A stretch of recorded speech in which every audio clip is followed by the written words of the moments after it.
I don't ever remember a rookie that has been drafted outside of the first round taking the league by storm. Sanders throws, touchdown! I wasn't nervous. It was just getting comfortable. I say I'm comfortable with being uncomfortable. So I don't know why in the hell you would leave him at fourth string after a performance like that. Breaking news as we welcome you into NFL Live, and thank goodness we've got Sal Pal to help us out with all of it. He's at Browns-Eagles practice today, live from there. And Sal, some big news coming out of that Browns quarterback room. What more can you tell us? Yeah, here's the latest breaking news. Let's get right to it. Shedeur Sanders, according to the Cleveland Browns statement, has a oblique strain. He suffered that in warm-ups this morning here at the joint practices with the Philadelphia Eagles. The exact statement says, quote, update from the Browns. Further medical testing and examination of Shedeur Sanders revealed an oblique strain. He is considered day-to-day. Won't practice Thursday in the joint practices with the Philadelphia Eagles, and is unlikely to play in the game Saturday across the street in Lincoln Financial Field. Now, here's the timeline, Laura. This morning, out on the practice field at NovaCare, we watched Shedeur Sanders warm up. He had every intention of going out there and joining the quarterbacks of the Cleveland Browns to practice, joint practice with the Philadelphia Eagles. Then he went over to Kevin Stefanski, the head coach, who told me after practice that Sanders complained of soreness or tightness in his oblique, and Stefanski pulled him out. He wanted him to practice against the Eagles. So after practice, I got a chance to talk to 40-year-old Joe Flacco, who's right now number one on the depth chart, about how Shedeur Sanders is handling the ups and downs of being injured, not being able to practice, starring in a role against the Panthers in his first preseason game. How is he handling the spotlight? Here is Joe Flacco's answer. Listen to this. Shedeur does a great job with that. I mean, I think he's got I think he's been around it a good amount, so he knows how to handle it and stay even and not really let it affect him. So, what does this Browns team got to do offensively to be better than they were last year, Joe? I think we just got to be physical and use that physicality to our advantage. I think anytime you want to be good on offense in this league, it starts with that. It starts with the guys up front and giving them the ability to play fast and play physical. Now, Joe Flacco, as we know, grew up about 8 miles over the Walt Whitman Bridge in Audubon, New Jersey. His wife and children were here today. He's 40. He's got a Super Bowl MVP. Doesn't need to practice, but he was out there today. Definitely doesn't need the preseason. He won't be playing in the preseason game for the Browns. So we will see, obviously, a lot of Dylan Gabriel, who was out there today, the rookie from Oregon, and we will definitely see Kenny Pickett once he gets healthy. But no Shedeur Sanders, oblique strain, not good for the rookie out of Colorado. All right, thanks so much, Sal Pal. The latest there. A lot to unpack as we welcome you into the show. We got Meg Tannenbaum here, as well as Mina Kimes and Peter Schrager joining us, too. Mike T., how do you think this injury affects Shedeur Sanders? The Browns are trying to manage this quarterback room, get people reps, and now he's hurt. Yeah, Laura, there's a lot to unpack here. So first of all, it doesn't seem serious, which is great. So we could take IR off the table, which would end his season. It's too bad because Shedeur played very well against the Panthers. They still have one more preseason game against the Rams to evaluate.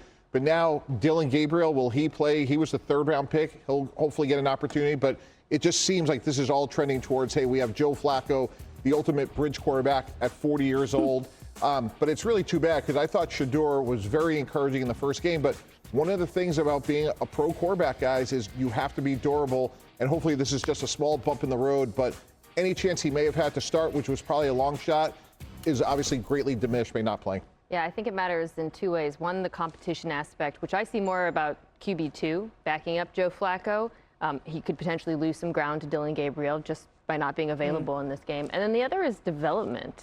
These reps matter a lot for these young quarterbacks. I thought Shedeur was really impressive in his first start. I was impressed by his accuracy, his touch, some of the pocket movement he showed, the dig from near his own end zone, the touchdown come to mind.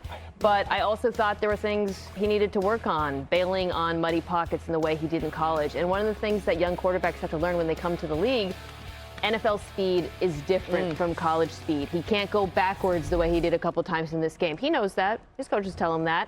But he has to play to learn that and to stop, sort of get those habits out of his system. So the more he plays, the better. It's going to make him a better quarterback. Yeah, look, I've been called a hater for saying that I don't think he's got a shot of winning this quarterback one, and it's nothing to do with me. It was that he was fourth on the depth chart, and I thought Friday night was sublime. I thought he was fantastic. And then I wake up in the morning and I'm texting with some sources around the team. They're like, no, he showed signs of progress, and then we get the depth chart, and he was fourth anyway. It seriously impacts any long shot chance he had of being QB1 not being available for these practices. Meanwhile, it's next man up. And Dylan Gabriel was healthy. Dylan Gabriel was thrown, and he's going to get his opportunity in this preseason game, which is a week 2 preseason game against the Eagles, which might not feel significant at all. But to Mina's point, if you've got your 2 veteran quarterbacks, one of them unavailable, one of them likely not going to play, and then you got your 2 rookie quarterbacks, this is a real opportunity for, in the same field, against the same defense, against the same stacked odds, Shedeur to outshine Dylan Gabriel. Well, over the 2-day period, it looks like Dylan Gabriel is going to get that opportunity and not Shedeur. Yeah, it's interesting because you wondered what maybe Kenny Pickett or Dylan Gabriel thought as they watched Shedeur play really well. To Peter's point, now we get to see what Dylan Gabriel brings to the table. We'll see when Pickett gets healthy. All right, let's leave that there. We'll keep an eye on Shedeur if there's anything else that comes out. But let's go to Buffalo, where James Cook and the Bills have reached an agreement on a 4-year, $48 million contract extension that includes $30 million guaranteed. That's the most guaranteed money for a running back in the last 5 years. Cook spoke to the media today. Just trying to stay healthy and just get everything done before I can go out there and play with a clear mindset and just be locked in. So just showing them that I'm willing to not be a problem and a distraction. Just go out there, just practice and, and play and see what happens. That was my mindset. I think the core of this team, knew what this was about and that everyone was level-headed. And yes, James was not on the practice field, but he was at walkthroughs. He was in meetings. He wasn't just there physically, like he was engaged. Well, James Cook looked like an elite running back last season. He finished with 16 rushing touchdowns, which was tied for the most in the NFL and tied O.J. Simpson's 1975 season for the most in Bills history. He scored a touchdown on 7.7% of his carries, the 3rd highest rate by a running back over the last 20 seasons. And he had 4 rushing touchdowns of 40-plus yards, which is tied for the most in a season since 2010. It's been cool, even doing Bills games over the last couple of seasons, seeing how Josh Allen has gotten to trust James Cook a little bit more, too. Mina, does having a back like James Cook change how defenses play the Bills? Absolutely. I think when defenses face Buffalo, they're first worried about Josh Allen. That's in every way, right, as both a passer and a rusher. And then the second thing they worry about is the Bills' rushing attack, more so than any of the pass catchers. This was an excellent run game, as illustrated by those stats. The Bills faced the 4th highest amount of single high coverage in the NFL last year. Teams were routinely dropping in a safety into the box to try to stop the run. Now that James Cook is locked up, and he's part of a committee there, but he is, in my mind, certainly the best back that they have. Okay, do they have pass catchers who can take advantage of those one-on-ones? The Khalil Shakir injury looms large in that regard. But James Cook being locked up, I think signing him to this contract ahead of the season, getting that drama out of the way, huge for Buffalo, huge for this dominant Bills rushing attack. And it's big because it completes an offseason in which their goal is to take care of their own guys, homegrown talent. And when you look at Greg Rousseau and Khalil Shakir and Benford and Bernard and, of course, Josh Allen, they all signed extensions. We were waiting on Cook. To get this done now is huge.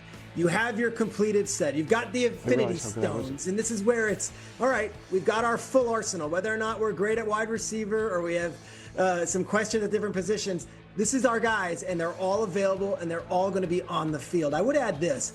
We talked a lot about what Cook wanted and whether he was going to get Saquon or Derrick Henry money. He doesn't get the average per year then. But this contract, just doing the math on my own little, whiteboard over here, he does get more cash flow than what Saquon signed for as a free agent last offseason, and the same as what, Josh Jacobs did last offseason. So $12 million a year, $30 million guaranteed. Everyone can go home. The agent can feel great. He did his job, could pat himself on the back. And now we're not even at, mid-season of August, and we've got the whole team ready to go. And Mike T, I look at it, I'm like, all right, Bills, no excuses now. And by the way, Mike T powering through some difficulties over here with the audio. Nobody would ever know if I didn't say it, but I just wanted to say it just in case. Well, I'm going to piggyback on what Mina said, because I have absolutely no idea what Peter said. I could not hear anything that Peter said. But I agree with what Mina said. Good, though, Peter. We can hear you. Just Mike can't hear you. Go ahead. You're not the more important than me agreeing with Mina, Coach Belichick would, and he would always talk about how a lot of times in pro football, teams would lose games before they ever win. So stylistically, James Cook really fits in well. Fewest interceptions by Josh Allen in the league, third fewest sacks. So this is really an extension of how they want to play.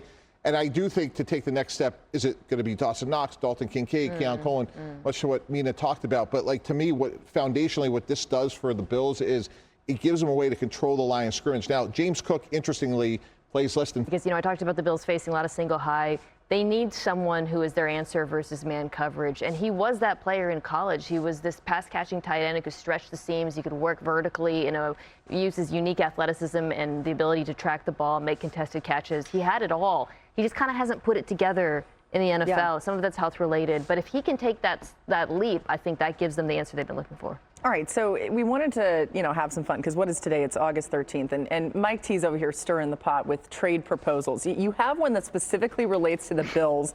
I just want to drop this right in the middle of, 4 p.m. on a Wednesday afternoon and see what everybody has to say. Well, look, the appetizer is the Bills have had a great offseason, re-signed so many of their own players. Like, let's go for the main course. Like, let's go beat the Chiefs. Let's go trade for Micah Parsons guys. Let's give up 2 first-round picks and Ed Oliver. What do the Cowboys need? They need everything, but they can't stop the run. And if I'm the Buffalo Bills, why not, guys? Like, we are right there. We are on the precipice of being a champion. And if we have Micah Parsons, we could go beat the Chiefs. We could go beat the Ravens. So why not? We've done everything else. Let's go for it. Mina? Who says no? I think Dallas is the one that if I was Dallas, I don't think they're trading Micah Parsons. I hear you, though, with Buffalo and the need for that. They've been looking for that stud edge rusher for a while. Peter was shaking his head, Yeah, you think the Cowboys take this deal? I look at that deal. Now, look, the Bills picks are going to be at the end of the 20s. It's not like these are going to be prime picks. But, 1989, Jerry Jones orchestrated one of the greatest trades in NFL history, and it rebuilt an entire franchise that was ailing. If this thing goes on with Micah Parsons, you better believe if they get an offer like that, Jerry would listen. Ooh. All right, Mike T. All right, so if this happens, we're giving you all the credit. If and maybe it's not going to, but all right. All right, we got more coming your way here on NFL Live. We're just getting started. Will the Dolphins sink or swim after a tumultuous offseason? Hear what Mina says has to change in Miami for them to get back to the playoffs. Plus, the Eagles' offense soared late last season till the Super Bowl and that victory. Can Jalen Hurts keep those birds flying with a new OC? We'll talk about that next. NFL Live is brought to you by the all-new Sealy. Did post an Instagram story later in the day saying, "I'm good, y'all, nothing serious." But either way, it's worth keeping an eye on. Mina, we're back.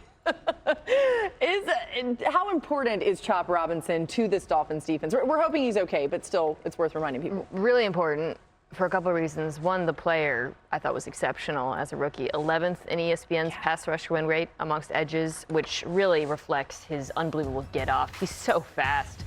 That first step, it looked exactly like it did in college. And he's part of a pass rush with Bradley Chubb and Jalen Phillips coming off the injuries that is not only very good, has to be very good, because this Dolphins secondary, a lot of question marks, a lot of holes. So they need those pass rushers to get home for that defense to have a chance. Need Chop Robinson on the field to be part of that.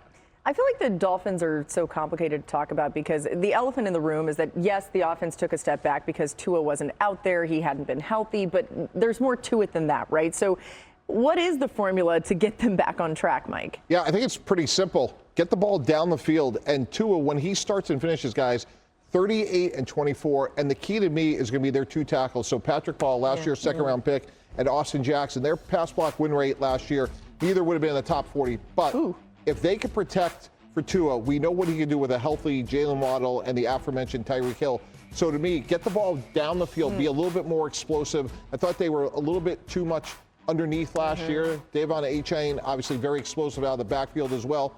But get back to downfield passing. That's been when they've been the most successful. Tua's average depth of target last year was 36th amongst quarterbacks. Yep. And I was watching that wondering how much of this is a philosophical change. Jonnu Smith was such an important part of that offense. Screens to Davon A-Chain were another big part of it.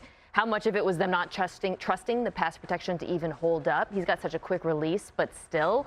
And maybe the quarterback himself not wanting to push the ball downfield, but I'm in total agreement with you. For this offense to approach anything close to what it was a couple of years ago, he has to start throwing downfield more.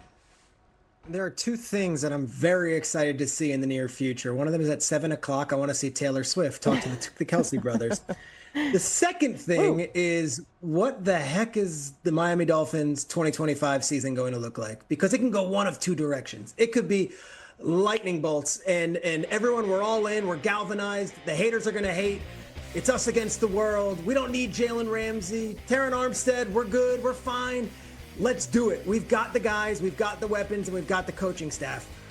Or it could be what a lot of people are cautiously raising their eyebrows at, with quotes from Tua to start camp about how he and Tyreek really have to still hash things out. Quotes from Tyreek from week 18 still lingering. Quotes from Tyreek where he's questioning some of the play calls in practice, and then Mike McDaniel has to correct that. None of it seems great coming out of Miami right now. But I have been doing this long enough where you wait for the regular season. They play Indianapolis week 1. This could be the same offense that put up 70 points 2 years ago on the Broncos defense, or it could be a great disappointment. And we're looking at ourselves in January saying, what happened? Maybe they got to redo this whole thing and start over.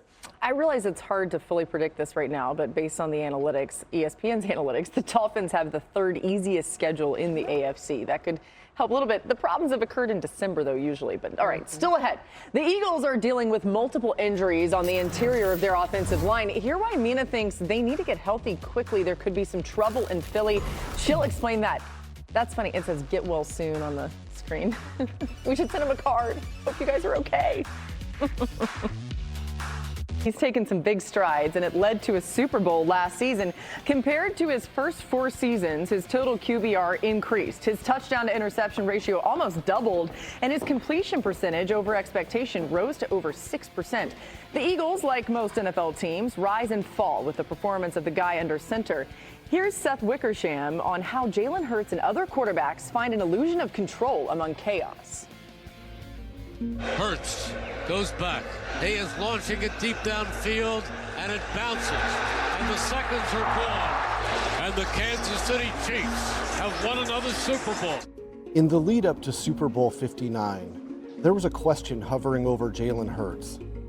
Could he do it? Could he make the throws when it mattered most? He fires. He completes it. Touchdown! Could he not just match the moment, but rise above it? And maybe redefine it, make it his own. Ain't none of this the promise, so what the you gonna do with your mama right now? What you gonna do with your mama right now? Professional football teams are almost reverse engineered to support their most valuable players, from scheme to psychology. But at some point, quarterbacks are alone with a question. Can I do it? You won't know it until you do it, and just because you do it once or twice or for 12 years, it buys you nothing. It is no assurance that you'll come through the next time. Just look at Tom Brady. He took a nap before his first Super Bowl. He didn't know better. He didn't know what it might feel like to lose on the biggest stage. He was too innocent. By his last Super Bowl, as a champion many times over, he was nearly sleepless the night before the game, trying to quiet doubts and convince himself that yet again he was worthy of the label, the greatest. Let's go! Turn this up! Enter Jalen Hurts. He is not just one of the smartest and savviest quarterbacks in the NFL, a star who remarkably seems to read the room as well as he reads defenses. Hurts keeps fighting for the end zone. What a run! There is no stage too big for Jalen Hurts. When he speaks, he sounds like a Zen philosopher, like the outer reaches of his performance are directly tied to the conservative spirit of his sound bites. What is your mission? Why are you doing this? I'm doing it to win. The Philadelphia Eagles have won Super Bowl 59. To win at the level he's now won at, Hurts had to rely on something more than skill set or work ethic or even hunger. He had to make a world, one in which the qualities he brought to the game, if mastered, were not lacking something, but were more than enough if taken to their limits. Hurts dove into his mechanics, trying to be more fluid with his motion and quicker from read to release. He focused on leadership techniques, saying his approach was something he had never had a label for. He hired an all-women management team at Clutch Sports Group and completed his master's degree from Oklahoma in 2023. He is going deep, and it is caught. Touchdown! He did something almost as difficult as making the impossible throw at the highest leverage moment. He bet on the story he told himself about himself. Woo. Okay, the voice you just heard, Seth Wickersham, joining us now. Seth, that was an essay from your book, American Kings, a biography of the quarterback. I can't wait to read it. It will be released in September. Why is that illusion of control that you talked about there and so eloquently illustrated, why is that so important for a quarterback? Well, okay, so one of the most interesting things that I learned, one of the most fascinating things I learned in the process of trying to amass as much knowledge as I humanly could about quarterbacks is how much two very basic emotions, fear and pressure, affect them. And we think that they don't. We think that, like they say, hey, we ignore the noise, but they're very real. And I think that how quarterbacks choose to handle those things, fear, pressure, doubt, is unbelievably interesting. Like, I talked to Joe Burrow about it, and he talked about what he needs to do from a mental standpoint to get to the point where when he walks on the field, there are no doubts in his mind. And it's borderline sociopathic. And I found it interesting that that's the world that they have to live in because, even though we talk about all the throws and the reads and all of these things, they are left alone wondering if they can do it. And the questions that we often ask from the outside, more than they want to admit, are the same ones that they're asking on the inside. It's such a fascinating peel back of the curtain. Mike T, Jalen Hurts coming off winning a Super Bowl. What do you think this year looks like for Jalen Hurts as he continues to build on that success? Because there's still, the fascinating thing, he'd be the Super Bowl MVP. There's still some things that could get better. Yeah, their passing attack could get a lot better. If we were opposing the Philadelphia Eagles, I think job 1, 2, and 3 would be stop Saquon Barkley. And you look at it a year ago, they were 29th in passing yards per game. He was sacked too many times. And Jalen Hurts is one of my favorite players for a lot of reasons Seth talked about, but he came out in the second round, the expression tape sets the floor and character sets the ceiling. His first year, his completion percentage was 52%. It went up to 68%. He led the NFL last year in completions above expectations, meaning he took a weakness and made it a strength. And now what they have to do is take that floor and say, hey, you know what? If they want to take Saquon Barkley and go 8-man spacing, I could beat you with my arm. And if they do that, literally, they will be unstoppable. Yeah, Peter, something we've always mentioned when talking about the success of this Eagles offense is their offensive line. Now they're dealing with injuries, right? The injury to Landon Dickerson. How concerned are you about this Eagles O-line unit? Look, we talk about Jeff Stoutland a lot, who's universally considered the best offensive line coach. And we know Sal Powell was on the morning show Get Up today talking about Stoutland U, how it's next man up, and they love Steen. The truth of the matter is Landon Dickerson's a Pro Bowler. He's probably the best at what he does. And then you also lose Mekhi Becton, and now you're 2 years removed from losing Jason Kelce. Is it next? There are reasons to at least wonder. That said, this is the team that can handle that stuff. And last year they had 28 different offensive line combinations over the course of the season. Seth was talking about Jalen Hurts' ability to overcome fear and doubt. What amazes me about the Eagles is their ability to adapt to injuries and find the next person to step up. I'm not going to say I have no doubt, but if there's any team that's equipped to handle with a major blow during the August month, it is them. Yeah, I think I would say it mildly concerns me because, as Peter alluded to, you have a lot of change in one place, right? The only change in this entire Eagles offense is Mekhi Becton leaving, being replaced by Tyler Steen. But now you potentially have another change of Landon Dickerson. And then when those injuries start to pile up, Mike, you know this, in the same position group, that's when you start to get a little nervous. It also concerns me for Hurts in particular, because if I had to point to one thing that I feel like he struggles with at times, it is interior pressure when he gets flushed out of the pocket. I think he's gotten a lot better at that. As Seth described, he's gotten better every year in the NFL. It's, I think, maybe one of his most impressive attributes. But if the Eagles go into this season with, new players on the interior of the offensive line, they face a challenging pass rush up the middle, I would get a little bit worried about how he handles that. Yeah, Seth, you could speak to this. He loves a challenge, doesn't he? Jalen Hurts in his own way. I think that one of the things that's interesting to me about him is just that he's not a great quarterback all the time. And yet he has proven that he can raise his level of play to a gear that's very, very rare. But that's, as we've learned, just because you do it once doesn't mean that you have the internal reassurance you can do it again. I mean, how crazy is it that probably the 2 best games of his NFL career are Super Bowl? like, what kind of mental makeup? I mean, obviously what you write about. He did something similar even in college, too. It was like no matter what the moment was, the bigger it got, the better he was. By the way, Seth Wickersham's American Kings, a biography of the quarterback, is available for pre-order now wherever books are sold. Don't miss it. That's what the cover looks like, and it's going to be fascinating. You just heard a little preview that you can't get anywhere else, but grab the book. All right, coming up, preseason is testing NFL quarterbacks. Love, Stafford, Richardson, they're all dealing with injuries before the season even kicks off. Our analysts are going to talk about how panicked they are about injuries next. They may not be panicked. We're going to press the panic button. We'll be right back.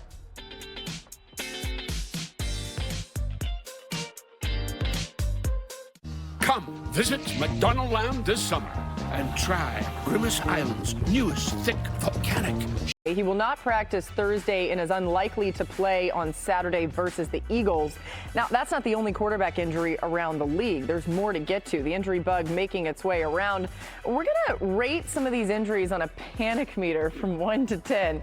We actually have panic meter right here to let us know just how concerned they are with the injuries. Okay, let's do Packers quarterback Jordan Love. He underwent surgery Tuesday, on his thumb. Mina, left thumb, I should say. How high are you on the panic meter with this one? Not very concerned. Mine was like a 2, even lower than that. This is not a throwing hand. He's not a rookie, so he doesn't need the reps. I will say, I do wish he had more reps with Matthew Golden. First-round draft pick. You want them to develop that chemistry, particularly throwing downfield, as you expect Golden to be a big part of that aggressive, deep passing attack, and chemistry matters in that regard. But I think Love's going to be fine. No panic here. I've actually never really seen you panic about anything, so it would have been unusual if it was in the red. But either way, all right, we're starting there. We're starting at a very reasonable pace. Let's see what Mike T does here. We're going to go to Indy. Anthony Richardson dislocated his right pinky during the preseason opener last week. Mike T, what level is your panic for this? Laura, it's at an 8, and let me tell you why. Earlier in the show, Mina talked about how Shedeur Sanders needed absolutely every rep.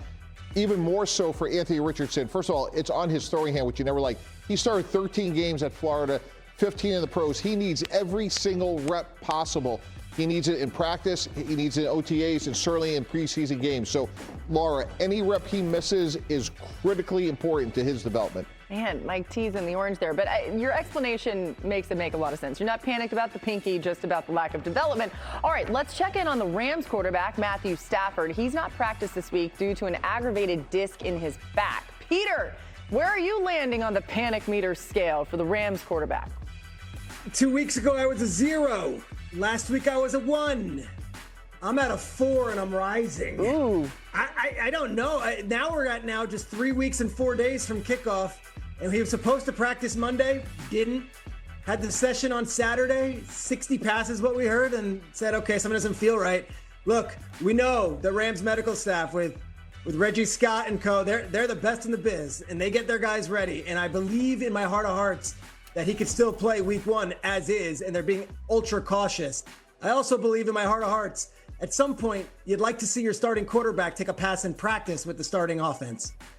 Yeah, I hear you. You're right there on the green, the line of the green and the yellow. Not quite in that concerned area, but getting close. He has been in that immortal chamber all week. Yes. The red light therapy is supposed to help things out. We're advocating to try to get one of those at ESPN. All right, speaking of injuries, the Chargers have some big injuries on offense. Offensive tackle Rashawn Slater suffered a season-ending tear to his patellar tendon. This comes less than a month after he signed a 4-year extension worth $114 million. Just awful to see. Mekhi Becton and Najee Harris are also dealing with injuries. They're both questionable for week 1.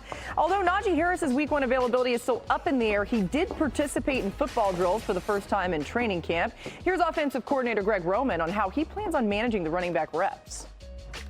Yeah, I think there'll definitely be a rotation no matter what happens. Try to keep guys fresh throughout the game, so I think the day of the one running back taking every rep, that's kind of gone the way of, some prehistoric creatures. I like it, prehistoric creatures. All right, Mina, what are your expectations for the Chargers offense in this run game? Well, the hope is that it'll be better than last year. Yeah. You know, there was this misconception around the Chargers that they were a team that was good at running the football. I think because, Jim Harbaugh comes in, you hired Greg Roman, he talks so much about the run game, but they were really one of the worst rushing attacks in football. 29th in success rate, you see there near the bottom of the league and other metrics, and they knew that. Greg Roman, who has the reputation as being a run-first guy, really called a very pass-first offense with Justin Herbert because of that. So then you go into this season, you think, well, now the offensive line is going to be a strength. The tackle position, we're set. We bring in Mekhi Becton, and then the injury bug hits. Yeah. And once again, I'm looking at this offensive line, and I have concerns. I think Joel can play left tackle, but you suddenly have holes sprouting up everywhere, and you worry about whether or not the run game, even with Omarion Hampton, as exciting as he is, can flourish behind the line. And for me, Omarion Hampton, Mina, what I like about him is not only what he can do in the running game, but 73 catches at the University of North Carolina. And you go back to Jim Harbaugh, going back to University of San Diego, Stanford, San Francisco, Michigan, get those backs involved in the passing game. So I'm with you. Like, I hated the Slater injury, but if you can get rid of the ball quickly, that alleviates some of the pressure that we're certainly expecting. So Hampton should be very effective as a runner, but I'm really curious to see how they use him in that short passing game. Pick. It was a statement of what are we trying to establish? The problem is they had Slater and Alt as those guys on the anchors. They brought in Becton. It was all made for this duo of Najee Harris and for Hampton. I think losing Slater is a major, major deal. He's one of the immovable objects of the NFL.